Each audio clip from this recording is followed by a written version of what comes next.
Ready to rock. Okay, Jay, you ready? Call the meeting of the St. Paul City Council to order. Roll call, please.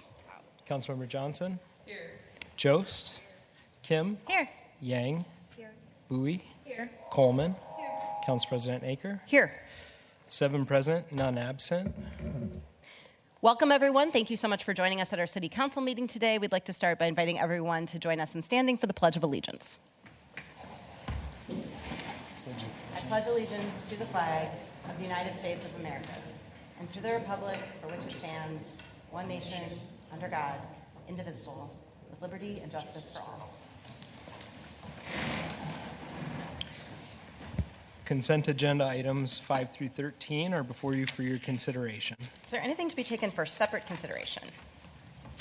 Seeing none, I'll take a motion from Vice President Yang to approve the balance of the consent agenda. All in favor say aye. Aye. All opposed? 7 in favor, none opposed. The consent agenda is adopted as amended. Take a motion from Ms. Kim to suspend the rules to consider a resolution to appoint Nicole Tillender as our city clerk. All in favor of suspending the rules, please say aye. Aye. All opposed? 7 in favor, none opposed. The rules are suspended. Resolution item 26-522, appointing Nicole Tillender as city clerk. All right. Well, this is a really exciting day. I think we said earlier today that our city council department is now officially at full staffed capacity, which hasn't happened in a really long time. So no one can leave. That's what that means.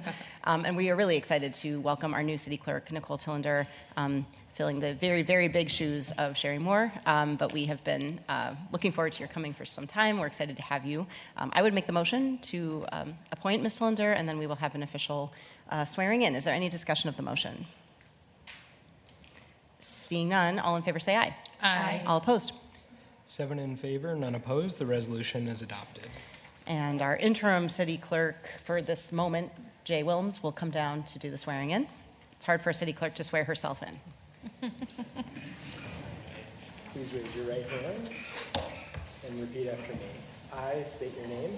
I, Nicole Tillender, Do solemnly swear do solemnly swear to support the constitutions to support the constitutions of the United States of the United States and of the state of Minnesota, and of the state of Minnesota, and to discharge faithfully and to discharge faithfully the duties devolving upon me the duties devolving upon me as the city clerk as the city clerk of the city of St. Paul of the city of St. Paul to the best of my judgment and ability. to the best of my judgment and ability. Congratulations. Thank you.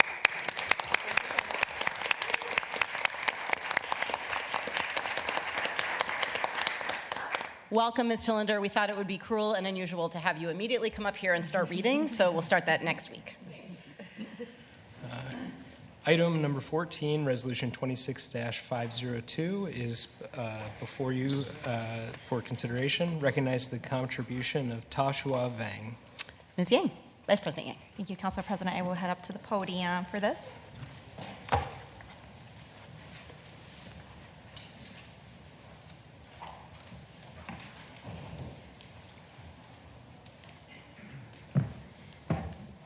I am introducing a resolution to recognize Tashua Vang for his contributions and leadership in our city here and to our Hmong community, and also to recognize Wednesday, March 25th, 2026 as Tashua Vang Day in the city of St. Paul. So I do want to invite Tashua Vang along with his wonderful family members up to the podium here with me. So come on up and join me.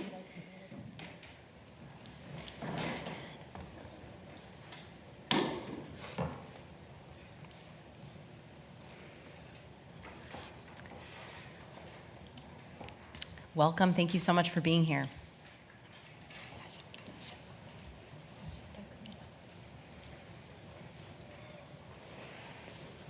Well, this is a really special day. I am so honored to be here with Tashua Vang and his family, and I want to say thank you to my wonderful friend and sister here, May Tani, who reached out for a resolution to honor her father-in-law, and these are her family members here as well.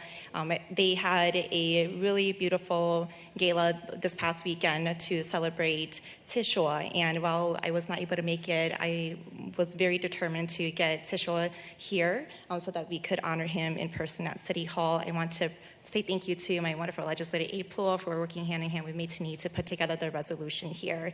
And the first thing I will say is that I'm so grateful to the council here, also previous councils, for your support in always bringing forward a resolution to honor our Hmong veterans when the opportunity arises. This is, our Hmong veterans hold a very special place in my heart because they fought alongside our U.S. Central Intelligence Agency members during the secret war, during the Vietnam War, and this was a secret war. That's why it's called that. And to this day, living in the U.S., they still do not get recognition for their veteran status, do not get benefits at all, but they're still here sharing their stories, thriving, building communities, building our city, and we are so deeply grateful for them. Whereas Tishua Vang, born in 1948 in Samnue, Laos, he is a respected elder and community leader whose life reflects on courage, resilience, and a lifelong dedication to service.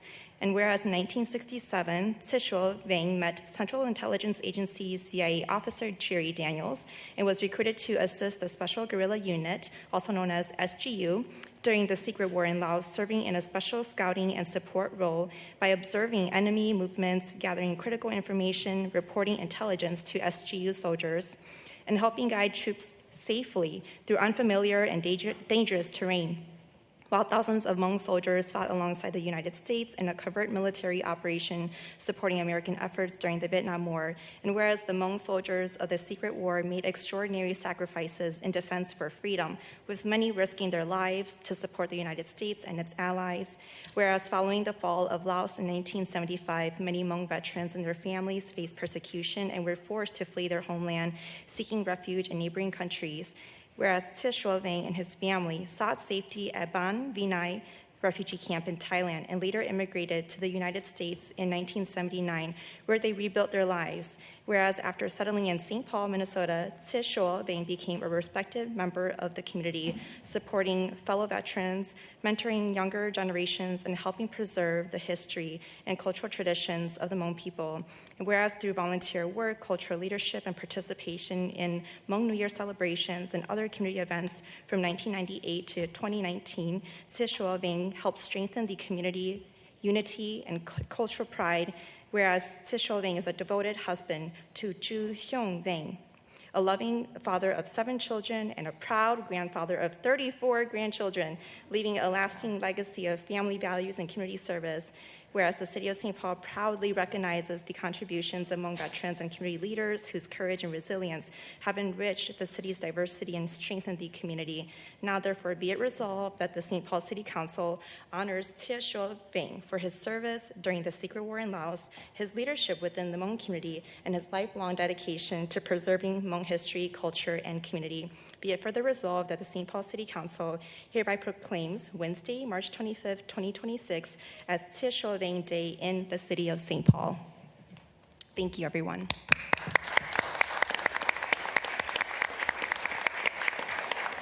I would just like to make a few remarks in Hmong.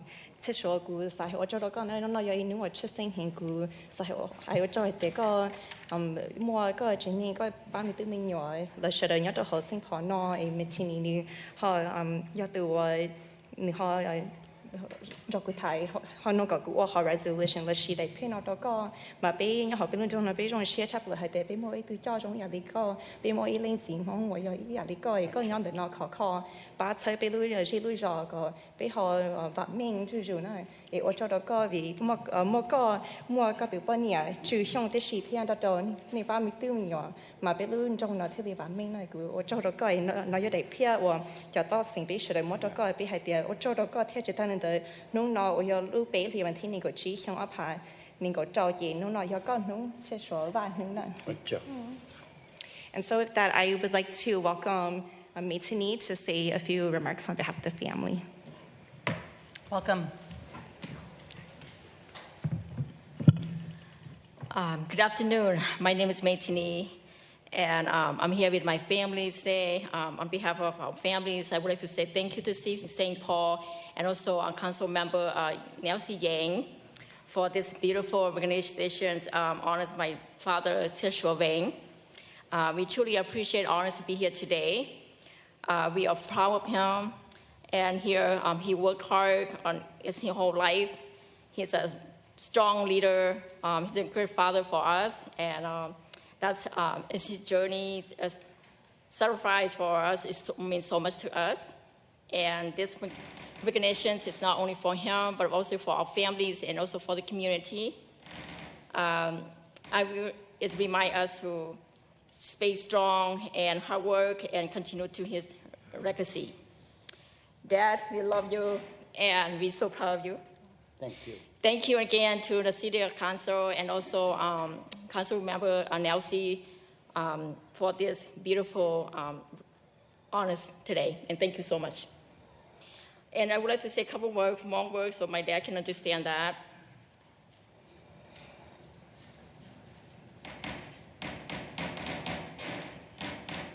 Columbia imagination so the Buchanan go hydro or John Dodo Civil St. Paul here, Council Member Nelsie Ya, or Tom more than the whole on the Guzi Shova, Beijing Shia here, so Shia Hang.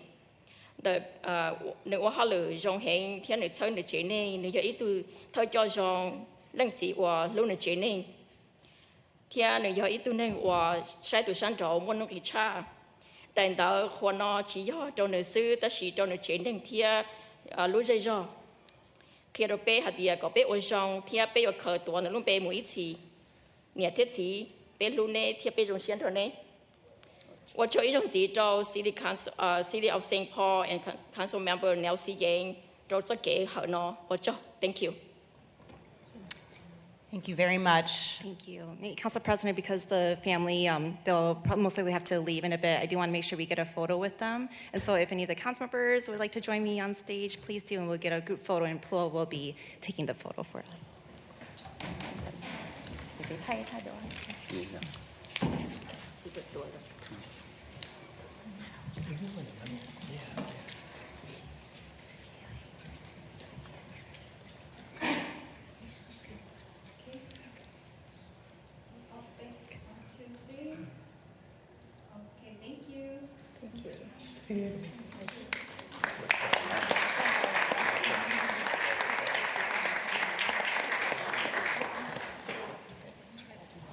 Councilmember Yang, Council Vice President Yang, thank you so much for your leadership in bringing this forward. Thank you so much to the family members and to all of you for it is really an honor, sir, to be in your presence, and we're grateful for your service. I think we should take a vote on this, so I'll take that as a motion for approval from Ms. Yang. All in favor say aye. Aye. All opposed? 7 in favor, none opposed. The resolution is adopted. Item 15 is Resolution 26-503, recognizing District 5 Payne Phelan Community Council's Executive Director, Jack Byers, for his service in the east side of St. Paul, and declaring Sunday, March 29th, 2026, as Jack Byers Day in the city of St. Paul. Vice President Yang. Thank you, Council President. I am introducing a resolution here to honor Jack Byers, the Executive Director for the Payne Phelan Community Council, and also to proclaim this upcoming Sunday as Jack Byers Day in the city of St. Paul. And one of the reasons why is because we have the community is throwing a very special retirement celebration for him this upcoming Sunday. But first off, I do want to invite Jack Byers along with your guests, your family, friends, and I know many of the community members who are supporting him are here in the room today too. So if you can join me on stage here, that'd be great. So come on up.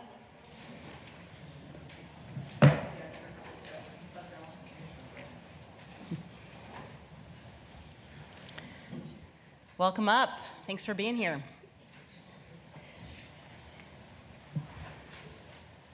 If you can crowd in between the two golden columns, then you'll be on all 5 live cameras at once. Jack, come on. I want to give a special thanks to Robin and Vivian from the Payne Phelan Community Council for working with Ploa to put together the resolution here. And amongst our million viewers, as we always talk about, there's family members from Philly who are here watching us, so we want to say hi to them. Today's a really special day. I mean, what I love about the work that we do here at City Hall is we come across so many leaders who wear their heart on their sleeves, who are so deeply passionate about the work they do to always improve the lives of our residents in the city. and just really love what they do. Like, you can just genuinely feel that. And Jack Byers is one of those people for many of us, I know, and which is why this resolution is both exciting but also very bittersweet, because Jack, it's really been an honor working with you. And I will miss working with you and having our meetings with each other, discussing about what we can continue doing to bring justice, equity to the Pain Failing Community Council. And so with that, I'm going to read this resolution. Whereas Jack Byers brought to District 5 his skills in collaborative community process, urban design, historic preservation, transportation planning, and creative placemaking, he earned his Master of Arts and PhD in urban geography at the University of Minnesota and his Bachelor of Science in Architectural Studies at the Philadelphia College of Art. Whereas Jack Byers served as the manager of community planning for Minneapolis, where he was a lead partner in a groundbreaking National Endowment of the Arts that funded the Creative City Making pilot in Minneapolis in 2013. Creative City Making fostered collaboration between local artists and city planners to develop fresh and innovative approaches for addressing the long-term transportation, land use, economic, environmental, and social issues facing the city and local communities. Whereas in 2018, Jack Byers became the executive director at the Pain Failing Community Council and brought his vast experience in urban and community planning to lead and develop a district plan for the Pain Failing neighborhood. Whereas the Pain Failing Community Council has furthered their commitment in resourcing and supporting the Pain Failing neighborhood from Jack Byers' leadership with the board of directors. Whereas Jack Byers has dedicated his time to partner, fund, and develop projects with the community in environmental justice, economic development, transportation access, air quality monitoring, food insecurity, housing justice, historic preservation, and public art, he navigated the unforeseen COVID pandemic with his staff and the board of directors to bring resources to the community. Whereas Jack Byers has invested significantly to foster and deepen relationships with other district councils, countless organizations, city and county staff, and elected officials to collaborate on initiatives benefiting the community. Jack has created a durable, holistic plan and far-reaching district plan for Pain Failing in the coming decades. Now, therefore, be it resolved that St. Paul City Council recognizes Pain Failing Community Council's Executive Director, Jack Byers' commitment and service in the east side of St. Paul community, and proclaims Sunday, March 29th, 2026 as Jack Byers Day in the city of St. Paul.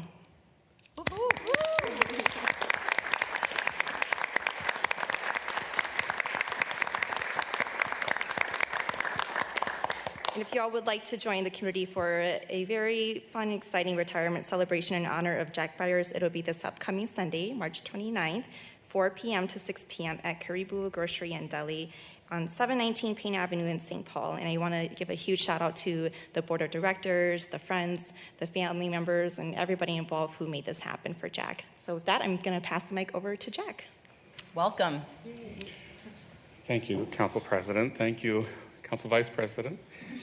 Thank you, council members. I'm a little dizzy myself hearing all of that. I didn't know that anybody knew. I was trying to keep it on the down low. This is a great honor, and I'm really very appreciative. As I know all of you know, because you work in community too, that nobody does this alone, and so I definitely share this with our board of directors, actually several boards of directors over the last number of years, particularly our council chair, Rebecca Nelson, and before that, State Representative Athena Hollins. I don't think I've had an honor like this since Rebecca named a potato after me a couple of years back. This does not compare. This is a little bit more, you know. There's no sour cream on this, though. Right. Sorry. On a more serious note, I was asked to say a few words. As many of you, anybody who knows me knows that that's not a talent I have.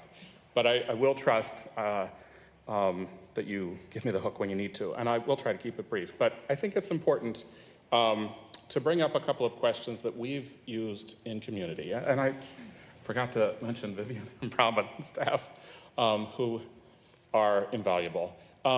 We bring these questions up in community, and they're questions that everybody can do and should do. I encourage you to do it often.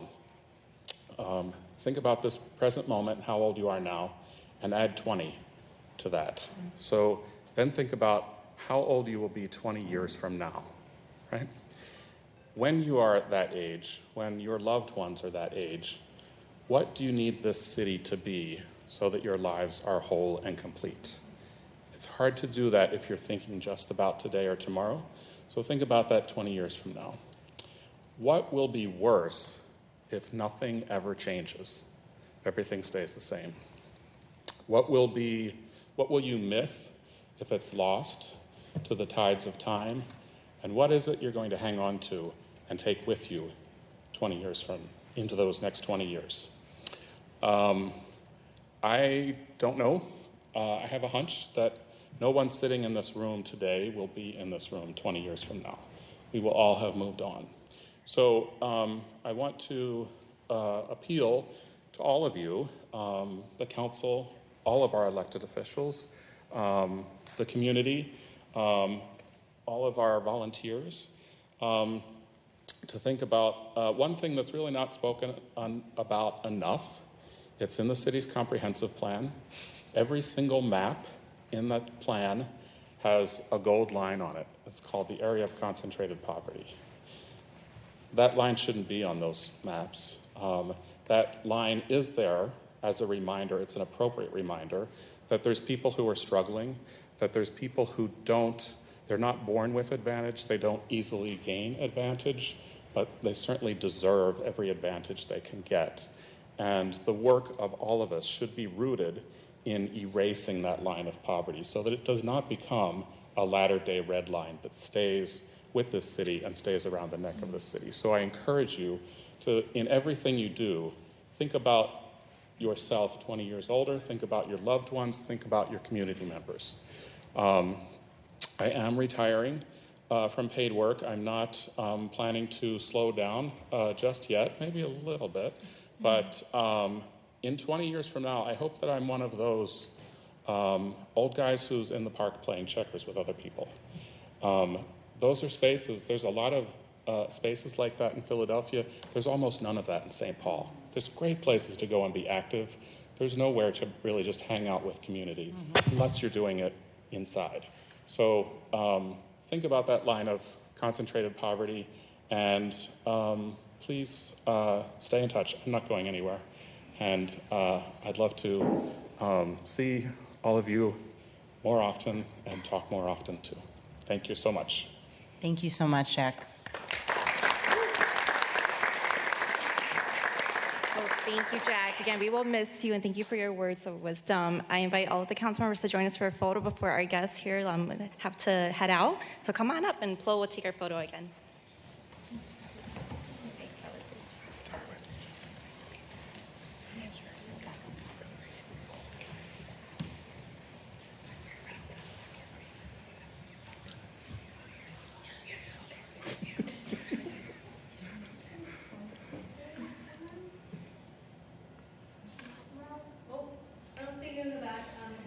Yes. Do you want to come forward? Sorry. All right. Again. Smile, smile. Thank you, thank you. Okay, great. Thank you.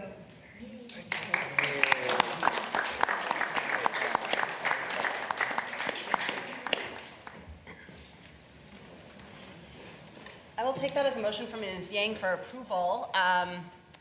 Is there any discussion of that motion? Ms. Johnson, and then I think I saw Ms. Kim. I want to invite Mr. Byers back up. You got to stay, and we have to basically give you our formal. We're not done with you. Yeah.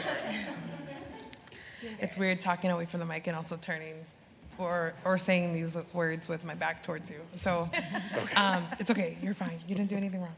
You're actually truly, I would consider you one of my trusted community members, as well as, being a part of the council and also being an elected leader. You get an opportunity to meet some really incredible people along the way, and folks that you can be yourself around, folks that will call you and be like, hey, I like this, I don't like this, folks that don't care if you're a council member or not because they treat you like a person, and you lead very much in that way. When you mentioned just being, in the park and playing chess, I could definitely see that because that's your personality. You will just take someone up on an everyday activity and having an everyday conversation with an everyday person. And I have just really appreciated being able to work with you. I'm really glad that I was able to get back from maternity leave just in time to be able to send you off, because I think if I had have returned and you had been gone, I would have been really sad and probably found you just to be able to celebrate you, because I think you're just that type of a person, and you've always been warm and you've always been welcoming to me. And so I just really want to say thank you for your service and thank you for your important Eastside work, specifically your advocacy, your voice, and most importantly, your leadership when it comes to just ensuring that everyday people can do this work too. So I have really appreciated and enjoyed working with you. Thank you so much. Ms. Kim. Hi, Jack. I feel like started at the city around the same time. I was a fresh LA to the council president, and I remember our first one-on-one, and I remember the former council president, Amy Bremone, and I walked away from that meeting thinking like, wow, how did we convince someone like that to be an executive director at a district council? And what you've demonstrated year over year over year is the thing that has driven you into this work is your heart and your passion for community. And the East Side, and Payne Phelan in particular, deserved someone that wasn't just going to meet the bar, but exceed the hopes that our community had for what the district council could look like and how it serves its residents. And at every big fight and every awful moment that we've had in the city, I'm even thinking back to during the pandemic, we were phone banking businesses together for business assistance. You've been there. Transit fight, Jack Byers. Environmental justice fight, Jack Byers. Housing fight, Jack Byers. So you've got your name and your fingerprints on not just like the physical infrastructure of the things that you see in your neighborhood, but on the people that you have been so passionately, diligently, and tenaciously serving on the East Side. So we are incredibly worthy, and thank you for bringing your heart to this work and exceeding all the expectations of hope that we had for what you might do and what you might accomplish at the Payne Phelan District Council. I'm so sad to see you go, and you and I will be, I think, then having a coffee in Checkers date soon. Great. Thanks, Ms. Kim. Any other discussion of the motion? Ms. Jost. Thank you, Council President. I just also wanted to thank you. I know the critical role that our district councils and our executive directors of our district councils play in our community, and just really appreciate your service. And also want to congratulate you on your retirement, and I hope to see you relaxing around the neighborhood. Thank you. Thanks. Thanks, Ms. Jost. All right, I will agree with everything that my colleagues have said. Jack, when I think of you, the word that comes to mind, as my people would say, is just a mensch. You are a good guy. And I also want to thank you, as Councilmember Johnson said, when I became the latest council member to represent Railroad Island. I know you've seen a succession of us with redistricting. You were kind enough to welcome me, to tour me around the neighborhood, to help me get my bearings, and I'll be forever grateful for that. And I hope that when you go home, you do take a chance to look at the footage that millions of viewers saw today, because you'll see all the people who are standing behind you, a beautiful representation of the neighborhood, of your work, of the people who love and care about you. And I think that that's your legacy as much as anything else. So congratulations. Thank you so much. Really appreciate it. And with that, I think we should probably take a vote. All in favor, say aye. Aye. All opposed? 7 in favor, none opposed. The resolution is adopted.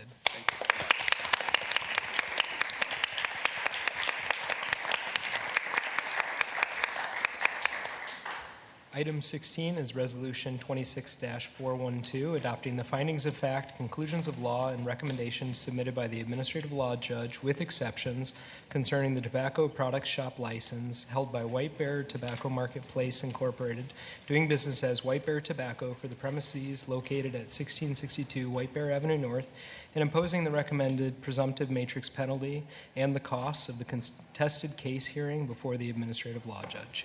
This is what we call in the business a hard pivot. Welcome up. That is very astute, Council President.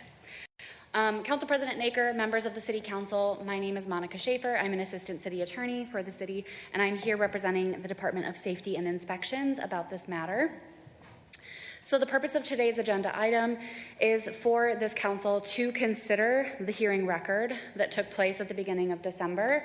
There are no new facts or arguments that are going to be presented today that were not considered by the administrative law judge, and the licensee is able to allege error on the part of the ALJ in this application, in the application of the law or the interpretation of the facts, but cannot present new, but the city and the licensee may not present new arguments today. So the licensee can also contest the recommended action that the city council will take. So this is about White Bear Tobacco, which is located at 1662 White Bear Avenue North. It is owned by Anand Barbarawi. He has a license, a tobacco products shop license.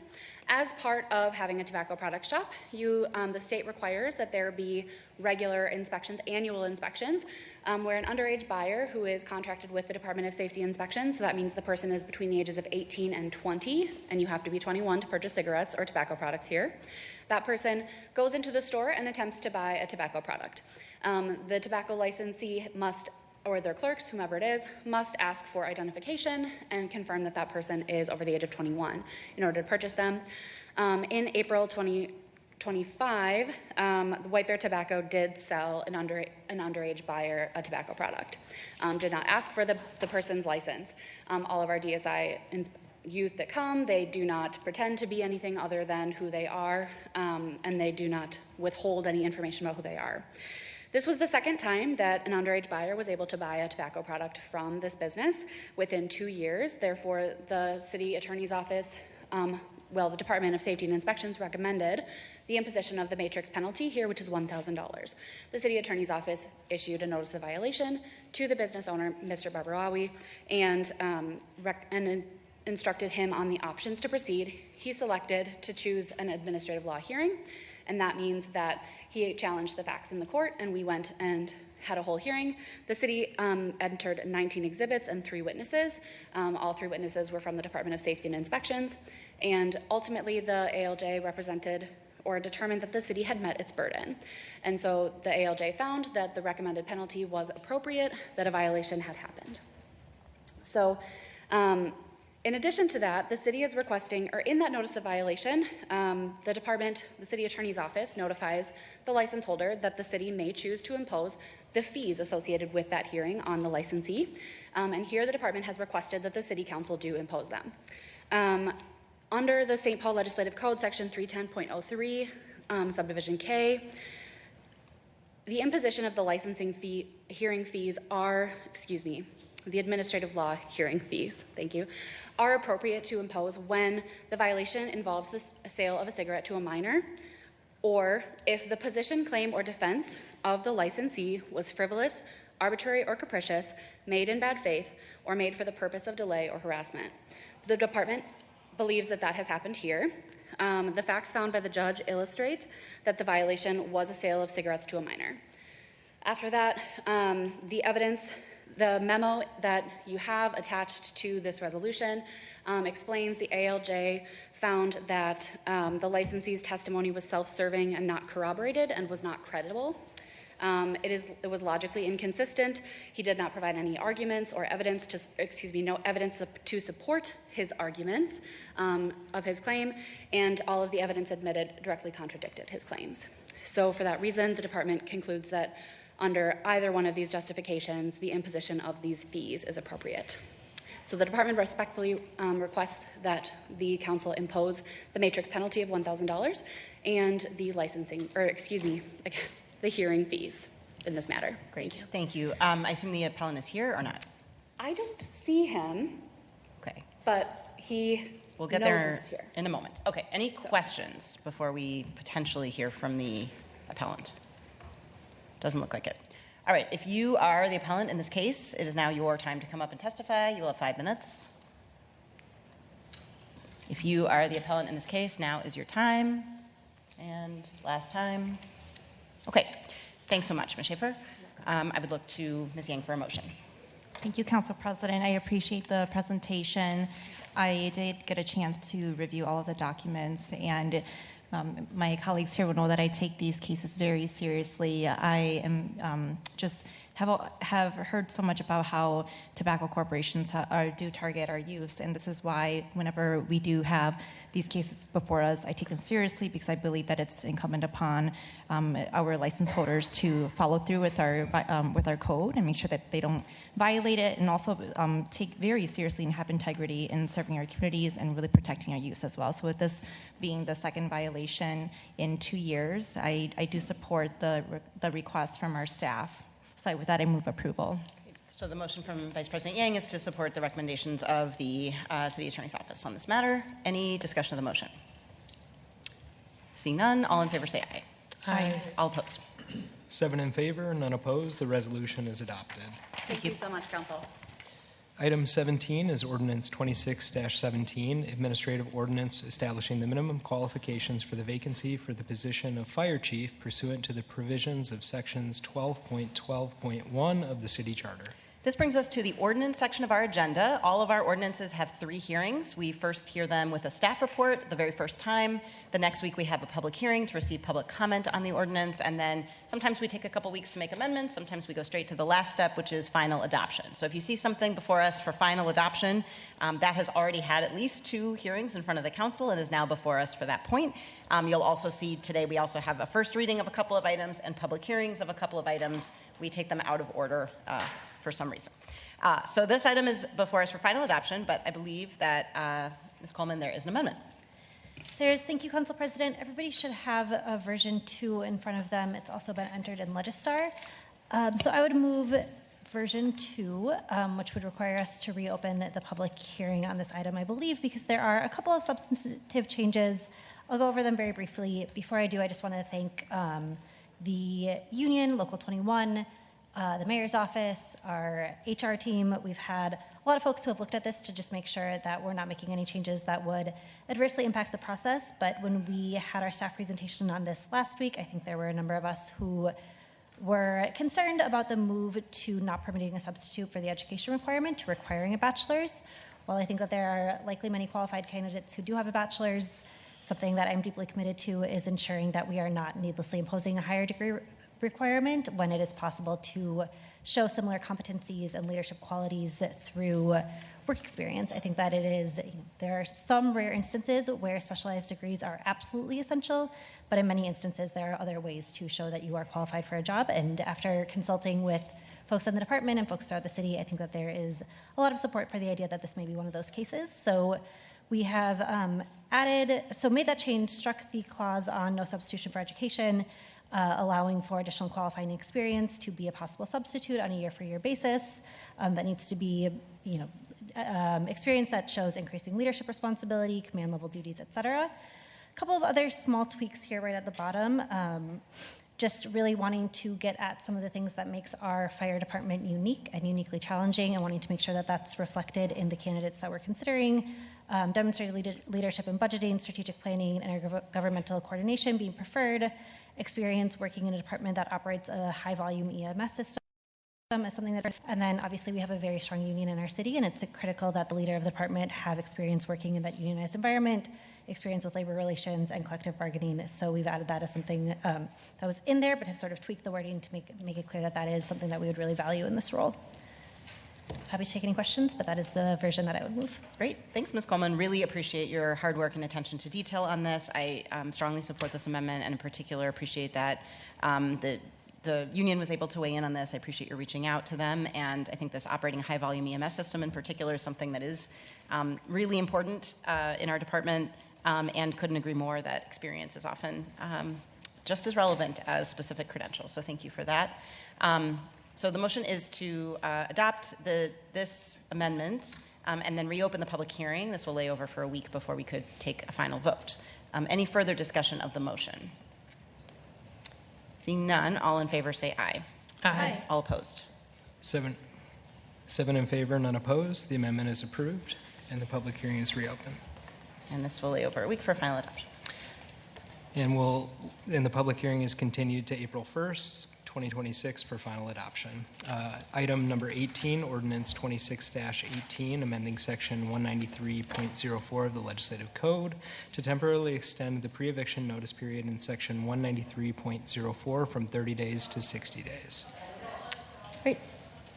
So with the permission of the sponsor, I want to introduce version 3, which is in Legistar.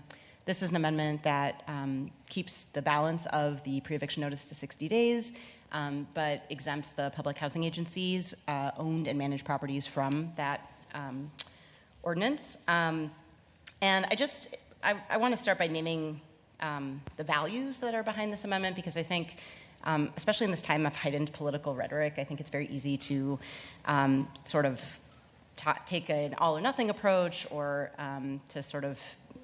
to kind of assume intent, and I think it's really important to be very clear about the values that motivate things. So I want to be very clear that the motivating factor here for me is care for those who are most vulnerable in our community, and particularly those who have been impacted by Operation Metro Surge. And I know that those are the same values that are motivating the entire 60-day pre-eviction notice idea. I think when a trusted partner like the Public Housing Agency, that is unique both in how it operates and also in the number of vulnerable people in our community that they serve, 4,200 units owned and managed by the PHA, by far the largest affordable housing provider in our community, when they reach out and express concern, I think it's important to hear them out, to listen. And I really appreciate that all of my colleagues took time to do that. Last week, we had a really robust conversation. I also want to recognize that I think all of the PHA leadership staff, maybe not all, but a lot, are here with us right now, taking time to be here because this is important. So thank you for being here. And after our discussion last week, I took away 2 main points that are motivating me to bring this amendment. First of all, the fact that tenants in PHA-owned and managed housing will not be helped by this ordinance because they have a unique protection that other tenants in the city don't have. Their rents are income adjusted. So I know that the purpose of this extension is because we're trying to help people who have been impacted by Operation Metro Surge, folks who haven't been able to work, haven't been able to leave their homes, and therefore haven't had income to pay rent and need more time to either go back to work or to access the emergency rent assistance that we've made available. But in the case of public housing tenants, they actually have a unique protection when it comes to rent, because if they are experiencing a hardship, they don't have to pay rent at all. Their rent goes down to $0. So they don't need 60 days, 30 days, any time, because they are not at risk of eviction, because their payment of rent, their rent becomes 0 if they're in that situation. So that is a unique protection that they have that other tenants do not have. And I think that's important to note because we've heard of a lot of other providers who have asked for exemptions to this, and that's just not true of other providers. Their rent stays the same regardless of their income, and so they are in a vulnerable position. I think the second thing I heard that was really influential on me is that the public housing tenants could be hurt by this ordinance because this is likely to lead to cuts in federal funding, and specifically federal funding for capital improvements to the units. And if you've toured any of the public housing units like I have, you know that they are in need of repair, and that when the Public Housing Agency does repair, they do a really good job. But we're not talking about luxury repairs. We're talking about HVAC systems. We're talking about plumbing. We're talking about the basics that I think, and as I said earlier at the HRA meeting, I think affordable housing should not be low quality housing. It should be quality, it should be safe, it should be dignified, it should be beautiful housing. And that's what this money is going to. And so I find it very ironic that if we are responding to the horrors that were inflicted on us by the federal government with this legislation, that we would be also letting the federal government off the hook for a penny that should be going to our public housing agency. I don't want the impact of this to be that they get an excuse to not give dollars to our public housing agency, to our most vulnerable residents who need that the most. So this amendment seeks to avoid that harm to our public housing tenants. I think it's also important to note that this is consistent with how we've treated the Public Housing Agency in other city policies. So for example, we exempted the Public Housing Agency from our rent stabilization ordinance because, once again, we recognize that a one-size-fits-all approach doesn't work there because the Public Housing Agency operates so differently from any other provider of housing. And finally, I just want to say very clearly, I think I saw some language in some of the emails we received, and I appreciate all the input we got. I think I saw some sort of people over profits messaging that was being used. This is 100% about people.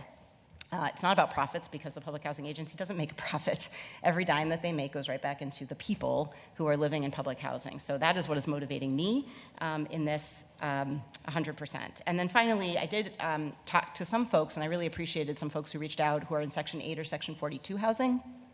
Section 42 housing in particular and said, you know, my rents aren't income adjusted, so don't include me in this, that not all Section 8, Section 42 housing is treated the same. And that was a really helpful conversation with the constituent who reached out. And I just want to be clear that this exemption does not include Section 8 or Section 42. So they would still be covered by the 60-day. This is just housing that is owned and managed by the Public Housing Agency, which is, again, rent is adjusted according to income. So I'll stop there. Thanks for hearing me out, for the thinking that has gone into this. Again, I want to thank the Public Housing Agency staff who are here and who responded to a lot of our questions over the last week. And I would welcome discussion on the motion. Ms. Johnson. Thank you, Council President. I appreciate being rooted in values. I have been pretty vocal with this council and on my time as council as an adamant supporter of tenant protections. And one of the concerns that I had going into 2024 and beyond has been that we have had ordinances that have been in place to really support renters, and there have been exemptions that have been made by this body to the rent stabilization ordinance, in addition to the tenant protections ordinance that passed. You know, we had to make a lot of edits, and I think also just overall successions to it in order to make sure that that passed. This, to me, seems like an effort that is also a form of tenant protections that I truly would love to see across the city.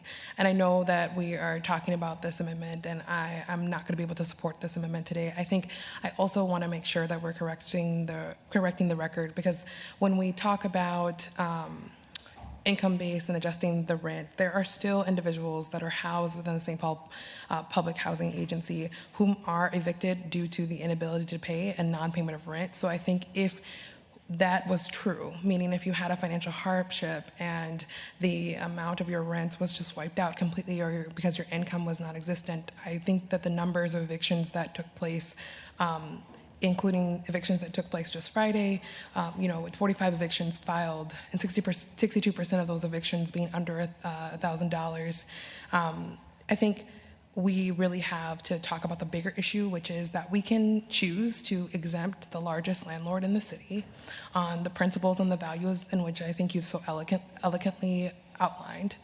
The cost analysis of that, though, when we're talking about a potential loss of $100,000 on federal funding, when the cost to the individual whom's evicted goes well beyond $100,000. And when we think about 30 days or 60 days or 50 days, we want to be able to allow individuals to not have to face an eviction for $50, to not have to face an eviction for $150, to not have to face an eviction period for any amount of money due to their inability to pay. And so, my values really align in keeping individuals housed. And I think that we have alignment in that within the partners of the St. Paul Housing Agency. So I also want to, just thank folks for coming out as well and really making the effort to talk to all of us. I've read every email that came through from leadership, from community members as well. But I once again, and I shared this last week, it is counterproductive and contradictory to pass a tenant protections ordinance and then to exempt the largest landlord in the city from that ordinance. That is not values aligned with me, and not to mention that of the 4,200 units of housing, you are talking about not just units and housing and fixing and repairing buildings, you are talking about people. And I think, not to reiterate, I think you're right, with people for profit isn't necessarily probably the correct characterization of the conversation, but it has to be people, period. And the reality is we have too many evictions that happen in our city. I have a zip code of 55106 that I share with my colleagues all the time, has a large amount of evictions, and often it's due to inability to pay. This exemption that started with the 30 days, we moved from 14 to 30 days because we recognize in the system right now you cannot get through the county rental assistance program. You can't get through the city's rental assistance program. You often can't get access to resources in a short period of time. And depending on if you're connected or not to a caseworker, your timeline is extended. And so whether you are a resident in the St. Paul Public Housing Agency units or not, you should be able to explore all your options before you are permanently unable to find housing again. And when individuals are looking at it, it's really hard to find options, including here in the city of St. Paul, once you have an eviction filed, period. And I think that as long as that remains true, it's hard to say this individual gets 30 days notice, this individual does not, when we're posing the option. And so I just can't, my values really align in that pace as someone who comes from a family of renters, someone who understands that oftentimes evictions happen because of inability to pay, and that's actually what we're trying to do here. And so, it's not necessarily, this conversation did not start just about federal funding, and it can't end there. And so my vote today will be really because it starts with protecting residents, and residents aren't going to care about federal funding if they can't afford to be in their home to benefit from it. And so that's just something that for me is really important today, and one of the reasons why I won't be able to support that. I'm happy to support the exemption, and I'm thankful again for my colleagues who are bringing this forward. It's an important conversation. You cannot pass an ordinance on tenant protections and then begin to exempt individuals. Once you do that, you open the door to future exemptions to go forward. We've seen that with rent stabilization. We saw that with the repeal of tenant protections. As the tenant protections ordinance leader of the ordinance that would be amended to include this exemption, I just simply can't, my values don't allow me to vote for that today. But thank you. Thanks, Ms. Johnson. Other discussion of the motion? Ms. Yang. Thank you, Vice President Thomas Bowie. Thank you, Council President. I know we have guests from St. Paul PHA here, so I do want to say thank you all for being here. I have learned a tremendous amount about your agency and just really the status, of just even like the unpaid rent that you all are experiencing, and it gives me a snippet of also the experience that your tenants are going through as well. You all do really incredible work, so I want to commend you for that. And I'll be frank, if I were you, I would be in your same position, pushing for the exemption too, because that is your role. Like, your role is to advocate for what works best for your agency. And so again, I really applaud you all, and it took a lot of work to put together data for us. I will say that for me personally, as a council member at the table here, I do echo what Chair Johnson has shared at the table here. I won't be supporting the exemption. And I do want to say that, I don't know how the votes will land for today, but what I'm very interested in is a conversation with the St. Paul PHA about our emergency rental assistance. We, as a council, invested more dollars into this, and to me, this is a really critical moment for us to be having conversations with stakeholders about how we as a body can be supporting their work, knowing that they are housing our most impoverished residents, and we don't want them, their tenants to get evicted. I know they are not in the business of wanting to get their tenants evicted either. I believe that you all are truly in this work because you care and want to provide housing for the people that you serve. And so I have a few thoughts simmering in mind about what that sort of support would look like and how we can possibly even change up guidelines in the future for our emergency rental assistance program to better serve tenants that are currently living in public housing. But I also believe, I also acknowledge that that would be a larger conversation that we would have to have as a body with each other during our Housing Redevelopment Authority boards too. Thanks, Vice President. I saw Ms. Bowie and then Ms. Kim.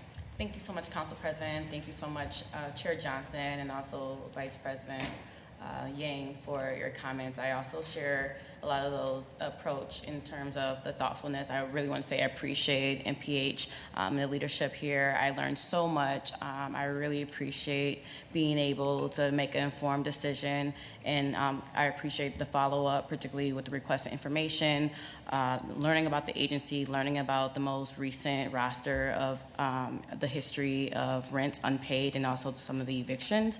I also just want to just uplift that, my values lie in this being a people first approach. And when I think about the people who are impacted and the people who actually live inside of our public housing buildings, these are people who are on very fixed incomes, deeply low incomes. Some of these people are solely dependent on Social Security, Medicaid, and also on disability assistance. And when I think about just all the negative impacts that we've seen from the federal government regarding like the freezes and also major cuts, I'm also thinking thinking of it's just not an institutional impact, like individuals are also experiencing that. And I see this extension for the eviction as a catalyst. And we've said this before, but I see it as a catalyst for tenants and landlords to secure more resources and to increase access to our rental assistance. Like, we had made a really bold stride with adding more funding to our emergency rental assistance. We have seen tons of mutual aid efforts across the metro area. I know Frogtown Neighborhood Association just launched their rental assistance program. And I see this as an opportunity for us to really protect our most vulnerable. And when I think about just our most vulnerable, not only our agencies, but making sure we're protecting our most vulnerable residents. And some of the qualifications, particularly with this program, or some of the qualifications for people to even live inside of public housing requires for them to demonstrate economic hardship. And many of them are going through life changes or challenges and have been going through transitions. So I do see this vote, like I mentioned, as a catalyst to prioritize matching those resources to the landlords to ensure that they can be made whole.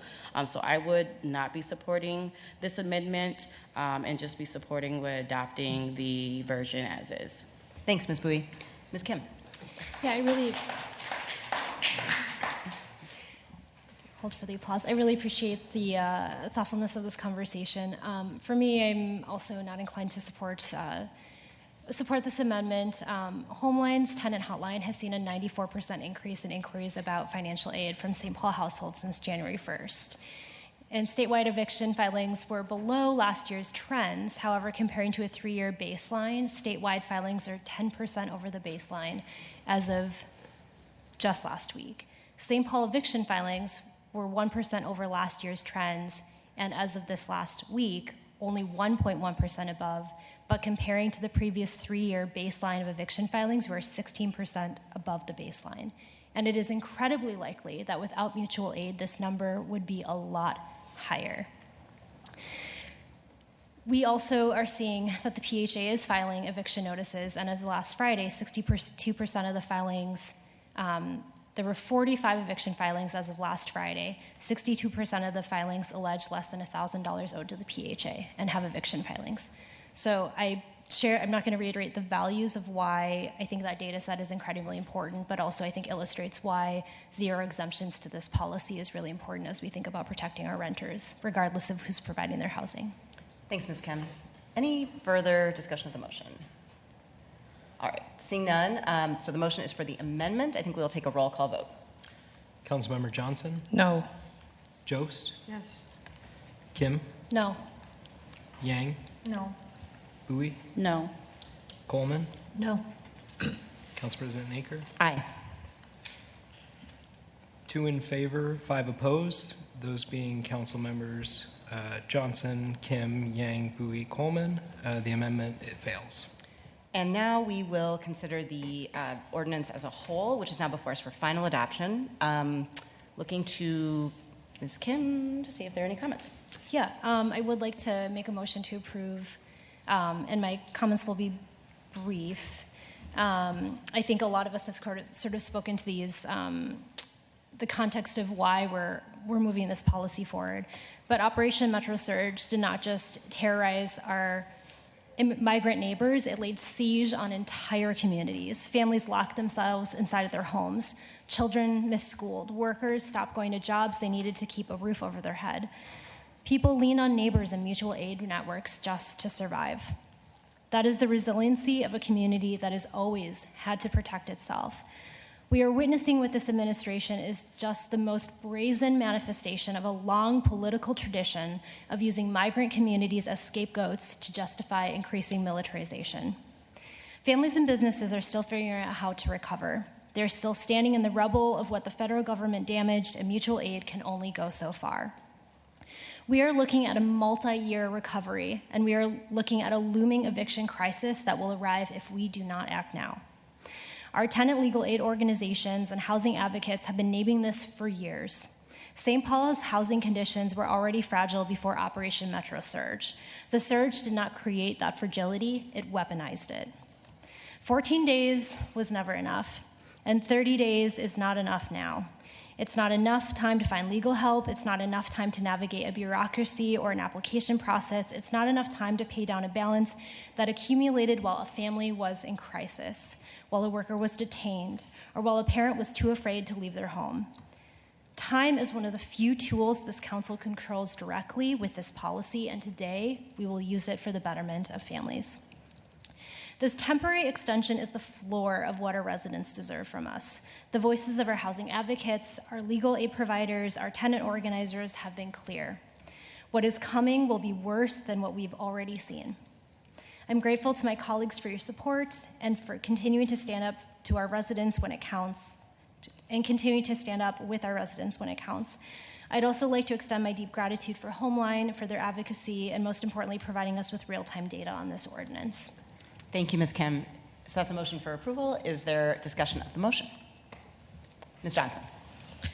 Thank you, Council President. I just want to share, and I'll be brief too, and I won't reiterate some of the things that I shared prior.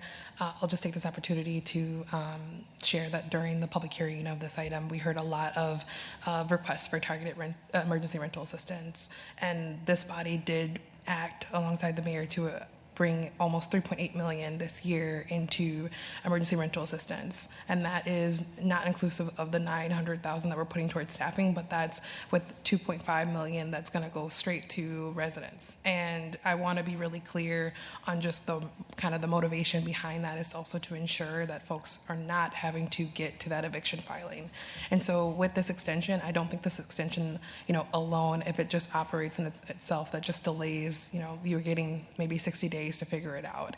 Without the emergency rental assistance, without our targeted emergency rental assistance programs in multiple places, without that funding, it is really a standalone. And so for individual landlords and for folks that are that came, for all of the different affordable housing developers who made the time to come down to speak about why there is a need for emergency rental assistance, I want folks to know, at least from the city side, that we are working internally as quickly as we can to ensure that by April 1st and April 2nd, the opening for the emergency rental assistance is returning back to the city of St. Paul. And I hope that residents are working to, especially right now, right? April 1st is just around the corner.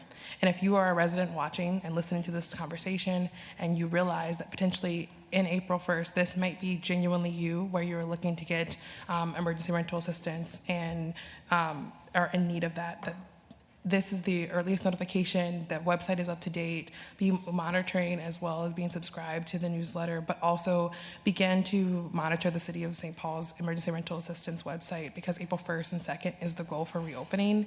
It's open for 2 days because of how important it is and because of how quickly the city wants to move.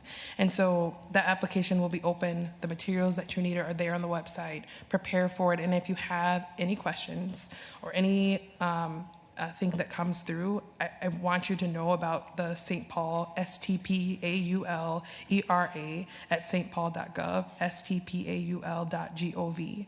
I also want you to know about 651-266-6671.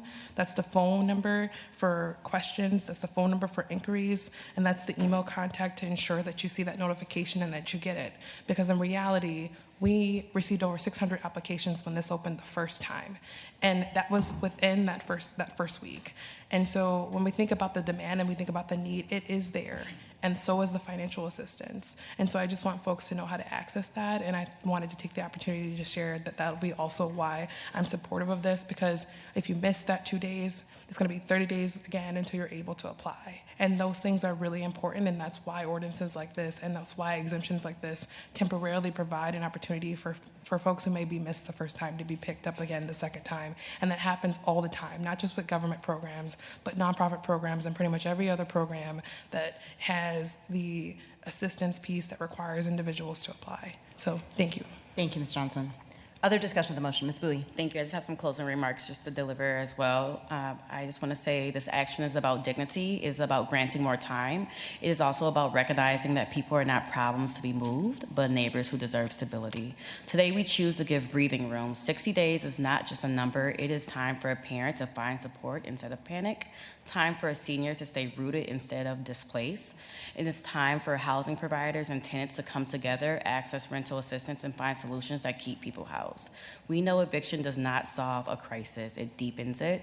It disrupts families, it destabilizes communities, and it creates greater costs for our city in the long run. So we are doing what leadership requires. We are stepping in early. We are making space for assistance. We are also creating space for partnership with our housing providers. And we are saying clearly that in St. Paul, we believe housing is foundational to public safety, to economic stability, and to human dignity. Thank you, Ms. Bui. Other discussion of the motion?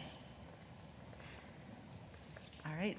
Well, seeing none, I just would echo many of my colleagues. I would say, first of all, a huge thank you to the colleagues who worked on this, brought this forward, especially Councilmember Kim. I want to acknowledge all of the folks who reached out to us. We heard a lot about this topic, folks who were excited about it, people who were concerned about it. And I want to recognize that for me, this decision really comes down to again, the harm that has already been caused to so many people in our community and doing everything we can to avoid further harm. And to me, it's unconscionable that after someone would have gone through what they have gone through during Operation Metro Surge, that there would then be compounding disaster and pain for their family through an eviction. So I agree with what my colleagues have said about breathing room. I also just want to note, and I know there have been op-eds about this, and we've heard from a lot of people in the affordable housing community in particular concerned about this. To me, this 60 days is not a period of time to prevent rent from being paid. It's a period of time to give the time for rent to be paid. And I know that's what we're all saying around this table, but I think it's a really important point. And both from our own rent assistance fund, from the states, which we hope will come down the pike, please, and from the counties. And I also want to note, I know I sent an email to colleagues about this, but I reached out to Ramsey County's emergency rent assistance folks because we did hear some testimony from providers of affordable housing who said you can't get Ramsey County assistance until you have an eviction in hand. That is actually not true. You can have a formal notice of non-payment of rent, such as we require in our tenant protections ordinance, and with that, that is considered proof of imminent eviction. So I think that's important for our affordable housing community to know. I think it's important for our tenants to know. That you can go to the county for help. In fact, I have a note on my to-do list to make sure that I email the manager of that program as soon as we pass this today so that they stand ready because we want to make sure all hands are on deck to help with this rent assistance. So with that, I think the motion on the table is for approval. If there's no further discussion, all in favor say aye. Aye. All opposed. 7 in favor, none opposed. The ordinance is adopted. I will take a motion from Ms. Coleman to suspend the rules to consider Ordinance 26-19, adding Chapter 44A to the Administrative Code to institute training, reporting, and programming related to the city's relationship with civil immigration laws and enforcement practices under Administrative Code, Chapter 44. All in favor of suspending the rules to do that, please say aye. Aye. All opposed. 7 in favor, none opposed. The rules are suspended. And this is the ordinance that Jay just read. We will have a staff report because it's our first reading. Welcome up, Mr. Greenfield, our Chief Policy Officer. Yeah. Thank you, Council President and members of the City Council. I just wanted to start by offering a few thank yous to specific council members. The first is Councilmember Coleman for your leadership and clarity of purpose on getting this draft together. I really appreciate the commitment throughout the process to work with different directors, different departments to get to a place to put this language together. And I'd also want to issue a special thank you to Councilmember Bowie for the Public Safety Committee today. I didn't get a chance to thank you in person, but I thought that the Public Safety Committee, although a coincidence that it was scheduled for today, really offered two lessons that I think are really important right off the bat. The first is that it shows, based on the scheduling of the speakers and the topics that were presented on today, the strength of the City Council's committee process to hear specific subjects and hear about the impacts of the federal immigration enforcement activity in our city. And then the second is just the need that really resonated coming out of those presentations was the need for strong organizational support in response to the crisis that was imposed upon us. And so I think that special acknowledgement should be made from my behalf because it will really help clarify and set the table for this conversation today. It's been about 6 weeks since I've given my last staff report on the last of the 3 legislative ordinances that were brought forward related to immigration and enforcement.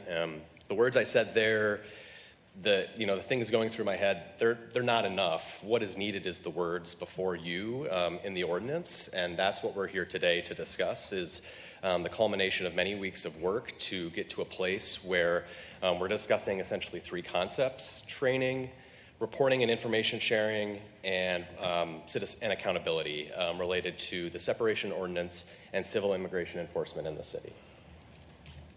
So just, kind of jumping into the interest and the purpose behind 2619, I think the fundamental purpose behind this ordinance is to learn about the activities of the surge, learn from and about federal immigration activity in St. Paul observed during the surge, ensure that the guidance and resources offered to city employees remain durable and best reflect city values found in the separation ordinance. One thing we heard time and time again in putting this together is that the separation ordinance has existed across different mayoral administrations, presidential administrations, and so too should the guidance and implementation of that separation ordinance be just as durable. The third is formalizing best practices in public safety response to immigration enforcement activity, including a multi-department coordination approach on scene response and safety. Establishing policy mechanisms to prepare the city for future immigration enforcement activity. We know both here and across the hall that there are somewhere between 400 and 500 ICE agents still located within the city, so I would argue that this actually applies to current immigration enforcement activity that we might find within our city. And then finally, to create formalized communication and information channels related to immigration enforcement activity to improve policy outcomes and community relationships. I think items we heard time and time again, questions, concerns, feedback was, how do we move forward? What is the information that we're gathering? And how, as elected officials, can we relay that information that we are getting from our city employees, our city officials, our department directors, back to the people that with whom you represent? So I'll skip the definitions as they're not really directly related to or super important to the crux of the ordinance. But I think it's really important to kind of create a level set and provide some clear exemptions as to what Ordinance 2619 is not. Chapter 44A, the proposed Chapter 44A, is not intended to restrict, interfere, or limit the civil immigration authority of the federal government. It exists within our own administrative code, so it only applies to the conduct of and performance of duties within our own city by our own city employees. It does not restrict or interfere with the execution of court orders or judicial warrants or the enforcement of criminal law. It does not limit the rights of any person or entity under state or federal law. And the latter column on the right, I think, are very important to emphasize that it does not regulate, restrict, limit, modify, repeal, or change anything about the permitted actions under the separation ordinance. If you review Chapter 44 of the Administrative Code, you'll see that there's a general prohibition on inquiring about immigration status and a general restriction on using law enforcement resources solely for the purpose of enforcing federal immigration laws. There are specific exemptions to that general charge, and this is saying we don't touch those. The fifth bullet point, restricting, limiting, regulating, or modifying the chief of police or fire chief's or mayor's discretion to set departmental operational priorities or staff. So what this is not is dictating when and where police can and can't go. Instead, that is still left with the chief of police. And finally, creating a private right of action for a violation of this ordinance, which is also found in the separation ordinance. So to begin, I was going to start with the first of three, thematic policy goals behind Ordinance 2619. The first of which is general service employee training. So the first section, 44A01, directs that the general service employees will receive annual training and information on the city's implementation, policies, regulations, protocols, guidance, or revisions to Chapter 44, also known as the separation ordinance. And then the content of the training will include the following formalized guidance, which is intended to reflect current guidance that exists within the city attorney's office to city employees. Talks about a variety of different circumstances and examples of where city employees have felt further guidance would be needed or formalized in order to account for enforcement activity in the city, or on city property, or at a city workplace, or in a city vehicle. The second prong of the general service employee training is specialized training for supervisors. So the supervisors or the city attorney's office will be responsible for providing the training specified for general service employees, but then supervisors will also receive role-specific training offered by the city attorney's office, and the content of which is specified here. The next piece of the training elements for Ordinance 2619 is a public safety training requirement. So Section 44A, or Chapter 44A provides that the St. Paul Police Department will create a training policy on the requirements of Chapter 44, mandatory for all current and future employees. So the idea is to incorporate this into future classes as they come aboard.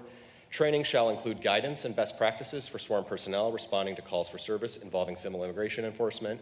And finally, training shall include operational guidance and cooperation between police and the Department of Fire during emergency incidents like Selby and Western, where civil immigration enforcement activity may be present. The next phase of the Ordinance 2619 is what I would call the reporting mechanisms, the mechanisms that allow information to be shared between employees and departments and employees and policymakers. So a goal of 2619 is to establish those formal mechanisms of communication, and the first of which is an employee interaction reporting system. So the city will implement a policy that establishes an internal reporting mechanism for employees to promptly document any interaction involving civil immigration enforcement activity that occurs on a city property, at a city work site, on a city lot, or in a city vehicle. And then documentation requirements are specified along with certain exemptions and qualifications for how the data is used. This interaction reporting does not apply to public safety employees, so this would just apply to employees in the general service. The next component of the reporting piece is establishing a public reporting mechanism for potential violations of the separation ordinance. This will establish a mechanism by which members of the general public can report alleged violations of the separation ordinance. It must be made available on the city's website in addition to a non-internet reporting system, and specifies what individuals shall be allowed to report under the mechanism, and except where required by law, where there are some specific statutory guidelines for peace officers, the reporting mechanism shall not condition submission of a report on either the provision of personally identifying information or the disclosure of immigration status. The wrinkle on the information sharing piece that I think I touched on earlier, but I wanted to emphasize and as a standalone section in Ordinance 2619 is the sharing of summary data to be reported weekly to the City Council and the Mayor's Office regarding city resources that are expended in relation to civil immigration enforcement by any public safety employee, and will include any public information on the calls for service. So this weekly cadence is intended to be reflective of the intensity of immigration enforcement activity in the city. So if no known calls occur, then the report is not required. But I think every council member here, or at least most, to my knowledge, receive the weekly reports from the police. This just peels out a specific piece related to civil immigration enforcement. So that's a policy that we're formalizing, but recognizing that it will only really serve its value, should that activity continue to occur. The other piece of that is, in the spirit of Selby and Western, for any public safety incident necessitating a call for service, we're establishing essentially a hotline system, a mechanism by which the chief of police or their designee will report certain specified information to the city council president, the council representative where the incident occurred, and the mayor's office as soon as practicable, recognizing that the first call on a scene response probably shouldn't be to the city council, but eventually, in the immediate, incident review or processing of a scene, elected officials should be notified so that they can serve their purpose of relaying that information back to the people for whom they serve. So the information to be reported includes known information about the incident, the resources or reasons for personnel at the scene, any other identified law enforcement agencies. So if those council members or the mayor have questions, they can, get connected with them, or any other relevant public safety information useful for constituent services, public distribution, or media inquiry. So reestablishing more formalized lines of control, lines of information to allow for that representation on behalf of the office of which you serve. Finally, the third piece of Ordinance 2619 is what I would call the transparency piece. So Chapter 44A establishes clear reporting mechanisms to improve transparency, accountability, and ensure residents' awareness of the operational impacts of immigration enforcement in the city. These reporting mechanisms reinforce the city's commitment to the values and practices underlying the separation ordinance, but really I should just pivot to the chart. These are the reporting timelines because one major question as part of the deliberation of this draft was, when would reports come back? why are they coming back at the time that they are, and what is the purpose behind the reporting that is being requested in this draft. And so I think this timeline provides a very clear both representation of how it should move through time, but also the interests that are upheld throughout each of the report. So the weekly report on public safety resources, if needed, is to communicate to the community to allow for community trust, better policymaking, and resilience should immigration enforcement activity escalate, continue, reemerge, whatever description we want to place on that.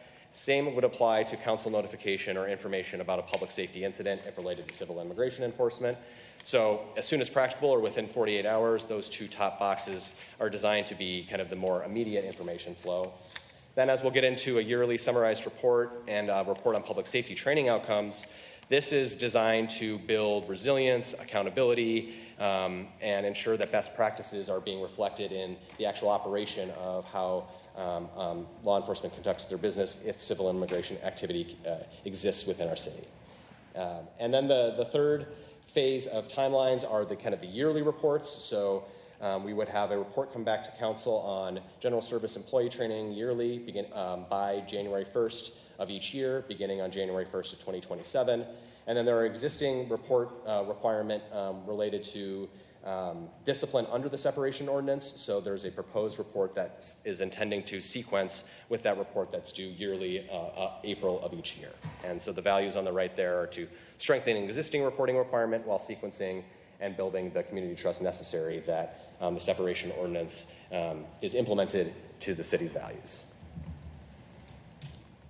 So I'm going to go very briefly over what each report covers because I kind of already described that. The first is a training report on general service training and supervisors on the requirements of Chapter 44 and the separation ordinance.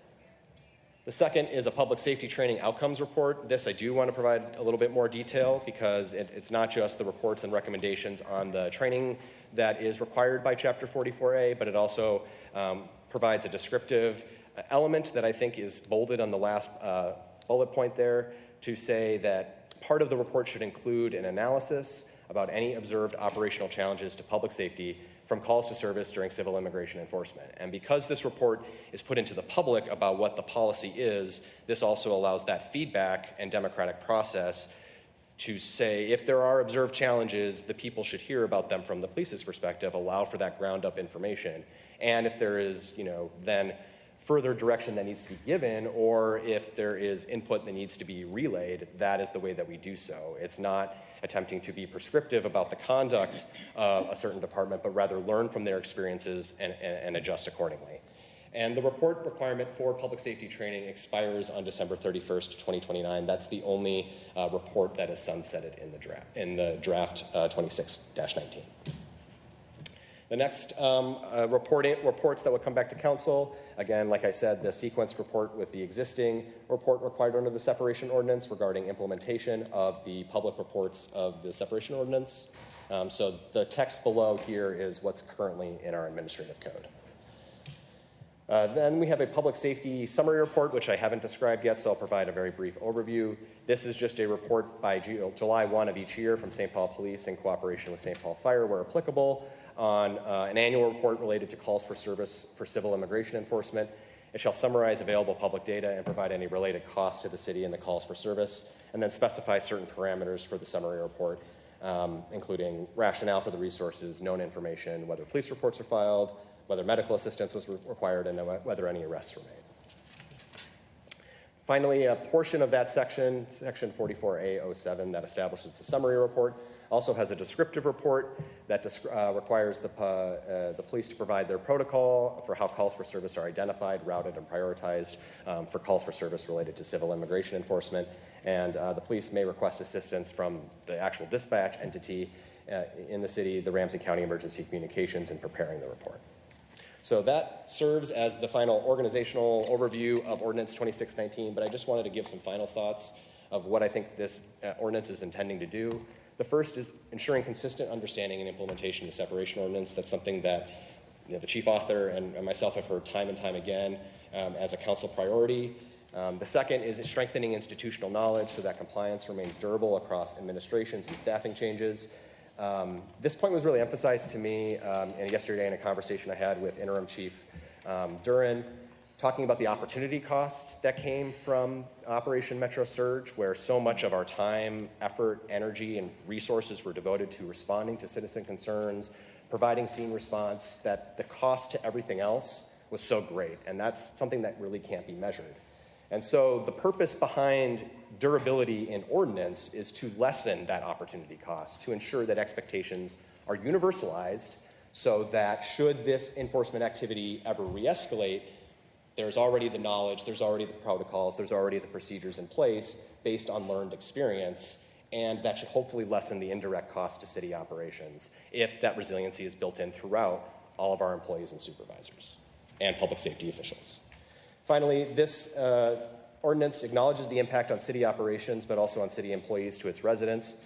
Again, speaking back to the Public Safety Committee, I think the message from the Chief of Staff of Ramsey County was really resonant here, talking about the supports that the staff were provided in Ramsey County and how training and resources and organization and durable support really makes a difference for the provision of services, for the residents to trust that the city will continue to move smoothly, or operate smoothly, and in times of great stress and great crisis, that reassurance is essential. And finally, it provides clear, unambiguous legal exceptions and clarifications to address concerns about regulating or limiting federal immigration activity or authority, creating additional employee liability, or changing and limiting the chief of police discretion or operational control.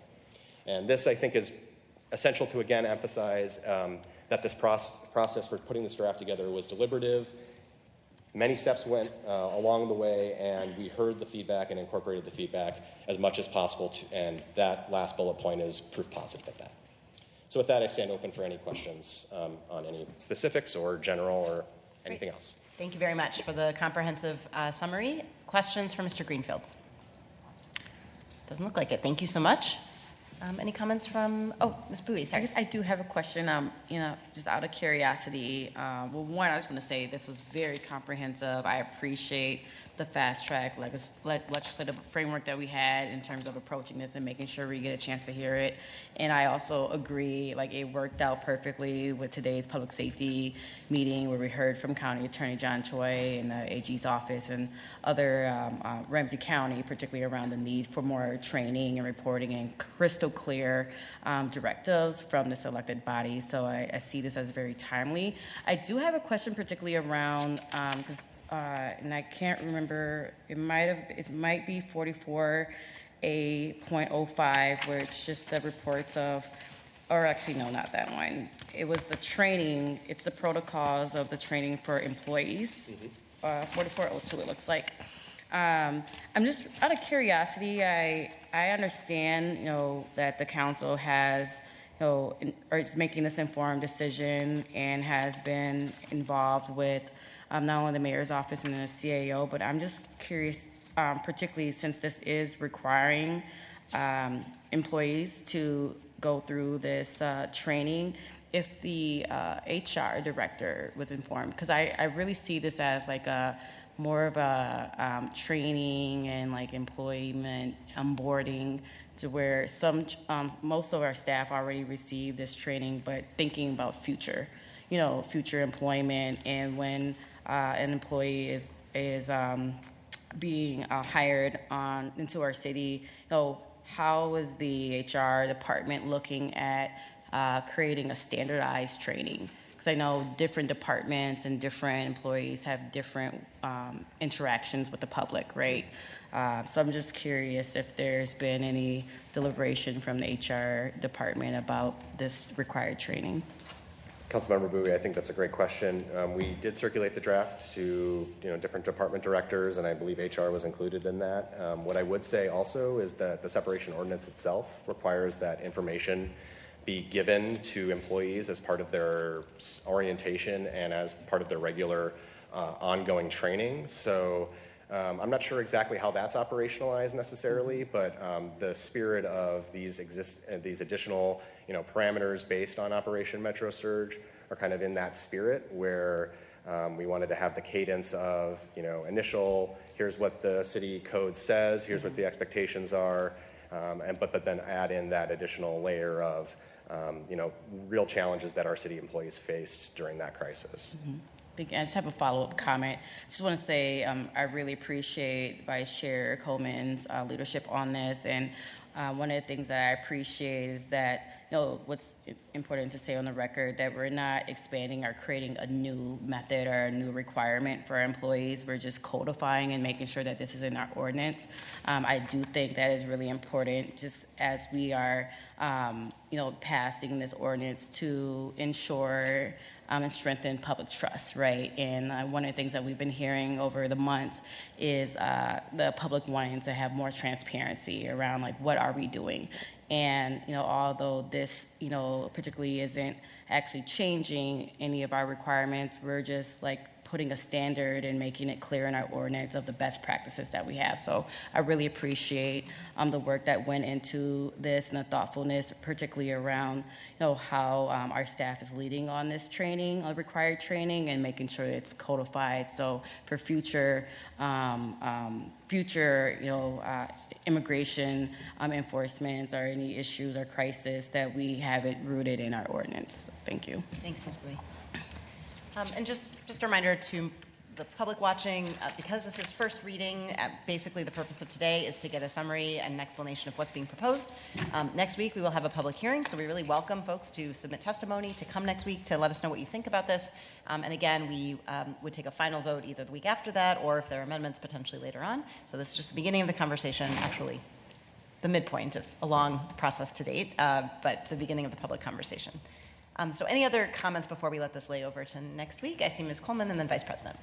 Thank you, Council President. I want to say a huge, huge thank you to our Chief Policy Officer, Tim Greenfield, both for the presentation and for all of the work that, as the Council President said, has gone up to this point. This has been a tremendous lift, and both Mr. Greenfield and Jenny Nelson have done just an incredible amount of work on this. We were looking at a timeline last night of the work that had gone into this effort, and it was a 4-page timeline, which I think starts to capture how many different stages and conversations and points of feedback and conversations with everybody at this table have gone into this process. So really can't thank you enough to everybody who has worked on getting us to this first point of introduction, recognizing that we still have quite a long ways to go until we take a final vote on this. I also just want to say thank you, as Mr. Greenfield referenced, to the many departments who have been involved in providing feedback and in having conversations. It's been really something that has taken up a lot of time and consideration and really thoughtful care and intention from people across the city, not least of all the residents who have shown up to talk to us about how they are experiencing our separation ordinance, how they are experiencing our city's response in a moment of crisis, and who have really been foundational to the introduction of this item. For over 20 years, as we all know, St. Paul has had a strong separation ordinance in place. It was one of the very first enacted in the country, and it has long served as a clear statement of our city's inclusivity, our embrace of our immigrant community, and our deep commitment to public safety. But as we also all know, our separation ordinance has been tested over the last 5 months like never before. The horrors of the federal government's occupation of our city have been well documented in this room through public hearings and community conversations. Suffice it to say here that January 2026 could not possibly have been imagined when the separation ordinance was passed by this body in April 2004. As we've been living under and responding to the occupation, we've also been learning. We've learned about where our separation ordinance and our city practices are strong, and where we have opportunities to make needed improvements. To that end, this draft ordinance, we believe, responds to key concerns that we've heard from constituents in months of public testimonies and conversations. First, it increases council oversight and, most importantly, public oversight of our city's conduct and resource expenditure when federal immigration enforcement officers are in town. Time and time again, we have heard that the public wants to know how city employees are being trained on our separation ordinance, how it's impacting their actions, and what is taking place when ICE is operating in our city. By codifying a series of reporting requirements, we are creating the tools that the public needs to determine if the city is carrying out the commitments articulated in our separation ordinance. 2, it codifies training requirements for city employees, both general service employees and public safety employees, ensuring that regardless of who is in City Hall, every single person who works for the city will understand how our separation ordinance works, what their rights and obligations are when ICE or other federal immigration enforcement officers are present, and how other city ordinances, including our ban on ICE staging on public property, our ID requirement, our mask bans, come into play. In addition, it requires additional training on department-specific policies for the St. Paul Police Department, ensuring that every single sworn officer in our city has received comprehensive training on best practices for responding to calls for service involving immigration enforcement. And 3, it develops reporting mechanisms for the public to immediately notify the city of any suspected violations of the separation ordinance, providing a pathway for accountability if the city fails to live up to its obligations under the separation ordinance. Today's introduction follows months of work, as I mentioned, conversations with residents and community partners, months of meetings with the city attorney's office and the mayor's office, and ongoing engagement with the departments who will be impacted if this ordinance is enacted. As part of this ongoing work, we have been diligent about ensuring that this proposed ordinance is an appropriate exercise of the council's authority. In a strong mayor system, it's essential that each branch of government understand its role. As a body, as Mr. Greenfield mentioned, we do not direct the day-to-day operations of city departments, and this ordinance does not attempt to do that. However, we set essential boundaries for the conduct of our departments based on the values and resources of the city. A key example of that, of course, being the separation ordinance itself. And then, as a body, we have an obligation to ensure that our ordinances are enacted. And that's where training and reporting come in. Our council has made regular use of our authority to enact training and reporting requirements, including just earlier this month when we required additional reporting by the police department on the festivals and event security credit under Resolution 2637. It's also something that we've seen other councils and strong mayor systems councils and other strong mayor systems do, including quite recently, as we have heard, in Minneapolis, where similar training and reporting requirements related to their separation ordinance were recently passed 13-0 and signed by the mayor. No single piece of legislation can possibly capture everything we've learned from Operation Metro Surge and its impact on our community.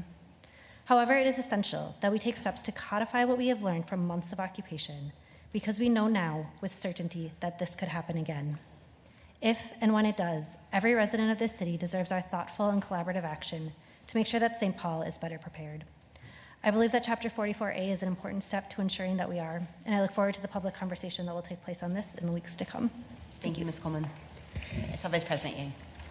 Thank you, Council President. I want to thank Tim for his presentation earlier, very thorough, and it's very important for the public to get that same information as well. I want to recognize you, Councilmember Coleman, and also your legislative aide, Jenny, for the immense amount of work that you did to get us to this point where we have this very polished language in front of us, and really doing the heavy duty of having tough but important conversations with staff, with representatives from the mayor's office, and I'm sure many departments and colleagues as well, to get this done really on behalf of the council, knowing that this is a priority that the council cares deeply about. So thank you both for your very hard work on that. I am very grateful, and I'm just excited about this ordinance because, there's many reasons why. I'm sure many of you feel the same way as me, where we wish that an ordinance like this was already in place at the beginning of Operation Metro Surge, and frankly, even before that, because people in our communities were getting detained prior to that, just in a very different way compared to what we have seen. To me, the ordinance here is about transparency. It's also about setting up our staff for success, because whenever there are gray areas, that's where mistakes can be made and people get hurt. And the consequence of not having an ordinance like this, well, we have seen that. And the operations at Rose Avenue is a prime example of that. Also, ICE raids that took place, even the very first one over in Ward 5, and many of you have experienced even more raids in your wards as well. So it's clear that an ordinance like this is needed and it is important.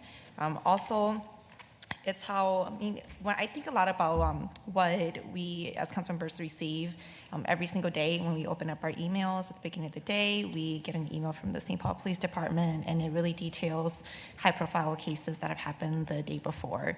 And to me, it's really similar to what we are wanting in terms of the types of interactions that are encounters with ICE that's happening in our city here that we want reporting on. Well, there's a parallel there when I think about that, and Tim mentioned that briefly in his presentation. And so to me, it's this what we are asking for. It's not work that cannot be done. It's work that is actually really important for us to have, so that as elected officials, we can be informed about the state of our city, especially during a time of crisis. And to me, this also sets it's a model for what we should be what we should be asking for future crises. And I know none of us want a future crisis at all to happen in our city, but we need to start thinking in the future. And I'm really grateful to be a part of a body here that cares deeply about making sure that we are working hard and pounding to get the information we need to be able to make informed decisions, and most importantly, look out for the residents that we represent and serve every single day. Thank you, Vice President. Any further discussion? I know we'll also all have a lot of comments probably in public hearing and final adoption phases. Okay, seeing none, this ordinance will lay over till next week for public hearing. Item 19, Ordinance 26-20, deleting Chapter 54 of the Legislative Code pertaining to rental application fees. And I believe we have a staff report from Lynn Bergnoff on this one. Am I right?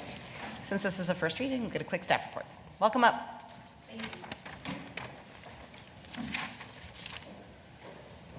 Good afternoon, President Naker, Vice President Yang, and council members. My name is Lynn Furkenhoff, you got that right, and I represent the Department of Safety and Inspections here this afternoon. I currently administer the rent stabilization ordinance, but I will be adding tenant protections to that later on when it becomes effective. So I'm here today just to introduce the first reading of the deleting of Chapter 54, excuse me, I have another item right after this. Deleting Chapter 54 of the Legislative Code pertaining to rental application fees. And I understand from David Hoban, the Deputy Director, that the deletion of this chapter is basically a housekeeping item that's long overdue. We have a fire certificate of occupancy program that absorbed the scope of Chapter 54 about 15 to 20 years ago. So again, this is overdue. I don't have a lot of other information. I'm just representing him here today because he cannot make it. But that's basically the nuts and bolts of it. So if there are questions, I'm open to them. And if I can't answer them, I'll bring them back for Deputy Director Hoban. Thank you so much. So just to make sure folks listening at home and who see this and get alarmed that we're deleting a chapter about rental application fees, as you mentioned, this is housekeeping, cleaning up, because we now have a tenant protections ordinance that is robust, that covers all of this, and so this particular chapter is covered. Yes. We don't want to have contradictory chapters. Correct. Okay. Great. Questions for Ms. Bergnoff? Doesn't look like it. Thank you so much. This ordinance will lay over till next week for public hearing.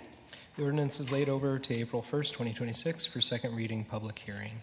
Item 20 is Ordinance 26-21, updating Chapter 13 of the Administrative Code pertaining to the Department of Safety and Inspections. Welcome back. Thank you. Again, I'm here for the first reading of a change which will update Chapter 13 of the Administrative Code pertaining to the Department of Safety and Inspections. This also is a technical change which will authorize the Department of Safety and Inspections to manage and enforce the recently passed tenant protection laws. So. Great.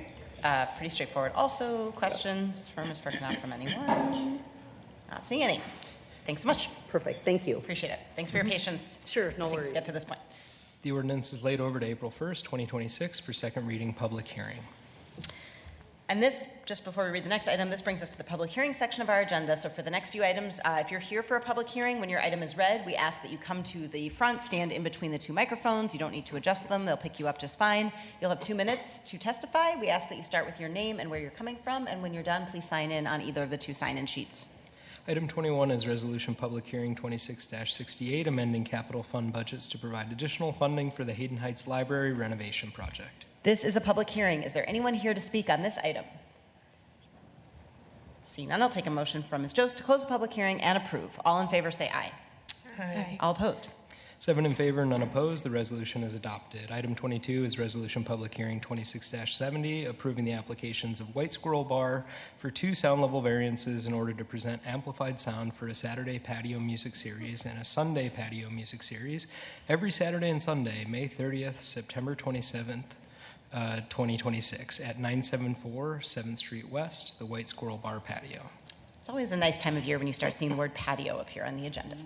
This is a public hearing. Is there anyone here to speak on this item? Seeing none, I'll take a motion from Ms. Bowie to close the public hearing and approve. All in favor say aye. Aye. All opposed. 7 in favor, none opposed. The resolution is adopted. Item 23 is the resolution public hearing 26-72 to amend the Parks and Recreation 2026 Grant Aid Fund for a $500,000 donation from Como Friends, a nonprofit to promote, support, preserve, and enhance the Como Zoo and Marjorie McNeely Conservatory. This is a public hearing. Is there anyone here to speak on this item? Seeing none, I'll take a motion from Ms. Kim to close the public hearing and approve. All in favor say aye. Aye. All opposed. 7 in favor, none opposed. The resolution is adopted. Item 24 is resolution public hearing 26-73, authorizing the Office of Financial Empowerment to accept a grant in the amount of $490,000 from the Charles Stewart Mott Foundation and to amend the 2026 Office of Financial Empowerment budget in the amount of $390,000. This is a public hearing. Is there anyone here to speak on this item? Seeing none, I'll take a motion from Ms. Johnson to close the public hearing and approve. All in favor say aye. Aye. All opposed. 7 in favor, none opposed. The resolution is adopted. Legislative hearing consent agenda items 25 through 31 are before you for your consideration. Welcome, Ms. Mormon. Council President, I'm not aware of anyone here to testify on a hearing item. We will then hold a hearing on all of the legislative hearing items. If you are here for item 25 to 31, now is your public hearing. Please come on up. Seeing none, I'll take a motion from Vice President Yang to approve the balance of the legislative hearing consent agenda with all of the legislative hearing officers' emendations and recommendations. All in favor say aye. Aye. All opposed. 7 in favor, none opposed. The legislative hearing consent agenda is adopted as amended. That brings us to the end of our agenda, which means it's one of the best parts of our agenda, which is news from the wards. Is there any news around the table? Vice President. Thank you, Council President. The Eastside Freedom Library is hosting a community conversation on the impact of immigration raids on housing. It's an honest conversation on the devastating impact immigration raids have had on housing, renters facing eviction, and neighbors living in fear.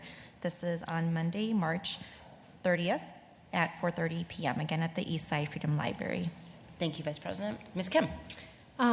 So next Thursday, April 2nd, next Thursday, April 2nd, McDonough has an egg hunt. There'll be carnival games, face painting, tons of activities. It is free and welcome to all ages. So please come to McDonough Rec Center, 1544 Timberlake Road.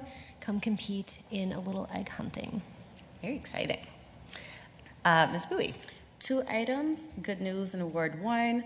So at 4 o'clock, there will be a pop-up engagement event at Ryan Park. It's a small park, small but mighty park in Frogtown. We're gonna have some of our parks leaders actually engaging the neighborhood about a redevelopment redevelopment for that park.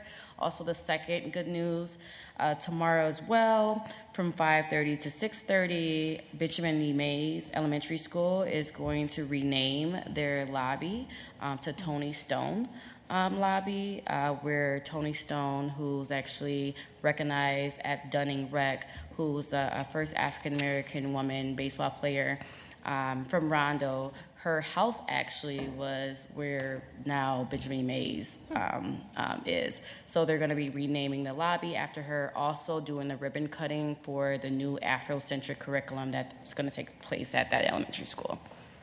Very exciting. Thank you, Ms. Bowie. Ms. Coleman, is the CVS still down? Great news from Ward 4. The CVS is still down. How many weeks can I do this? Expected to be. I mean, I don't think there's enough.